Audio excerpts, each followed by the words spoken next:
The simulation theory, it's interesting because I have entire presentations that I've done on this. I do, that's a 2-day program. And when we compare, if you look at the definition of a simulation, and you look at the definition of life and our environment in our most ancient and cherished spiritual and religious traditions, the similarities are striking. They all say that this world is temporary, that we are here learning something because we're going to go somewhere else.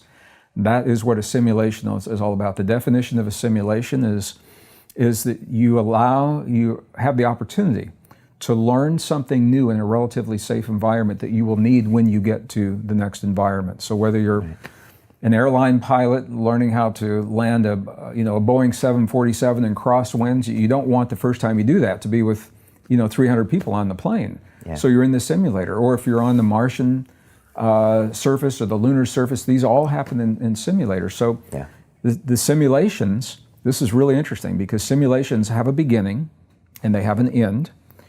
They have rules that the person in the simulation must follow, and if you follow the rules, then the simulation gets much easier. And every simulation, you have a way to contact. You have a way to contact someone who is not in the simulation for advice and guidance. And when you look at the ancient traditions, they all say we have a start in the beginning, we have an end. This world isn't going to last. We're here temporarily. It's called the Maya in the Hindu traditions. That there are rules that we're learning while we're here, and that when we get into trouble, we can contact a presence outside of our known reality who has a perspective that we don't have. That's God through prayer. Well, it could be our higher self. It could be an angelic presence. It could be a relative who has passed. It could be, if you believe in channeling, a lot of people, when they're channeling, you're channeling a presence from another world. It could be God. Sure. So when you look at the parallels, they're very, very striking. You're starting to convince me a little bit here. Well, but the simulation, so here's the question. If we are in a simulation, why? What would be the purpose? And one of the answers to that is who benefits? Who benefits from a simulation? And the answer is the people that are in the simulation. So we are the ones benefiting.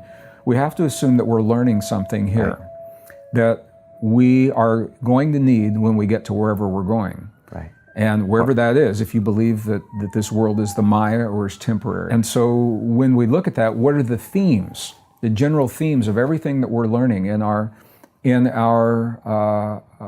spiritual traditions, in the religious principles? Where's medical science leading us? And it all comes back to our ability to self-regulate our biology, the power of love, the power of the human heart to influence the body, the power of the human heart to influence the world beyond the body. So regardless, I think the simulation theory, we're now in the 21st century, and we're looking for a new vocabulary and a new language that has now caught up with the technology and where we are to help us make sense of our existence. And whether you believe that or not, whether you're talking about the old ideas or the new ideas, they all bring us to the same place. What are we learning? And what are the themes? And the themes that we see playing out in the world of love and hate, war and peace, our ability to transcend the great challenges of our lives, and the fact that we're not victims. We are given the ability to self-regulate our biology consciously. In a way, Brian, and no other form of life can consciously sit down in the moment in time and say, in this moment, I choose to awaken the longevity enzymes in my cells. I choose to enhance my immune response. I choose to access deep states of intuition. I choose to become more resilient to the change in my life. Other forms of life may do it instinctually. When the environment triggers it, we're the only form of life that can consciously say, in this moment, I choose to self-regulate, to do this because I choose, not because my external environment is driving me to do this. And this is a very, very powerful form of mastery. And that mastery is what we find in our most ancient and cherished spiritual traditions. When I study with the yogis, with the monks and the nuns and the abbots and the mystics and the shamans, the curanderos and the healers, all over the world, and as different as they are from one another. They access the same states. This is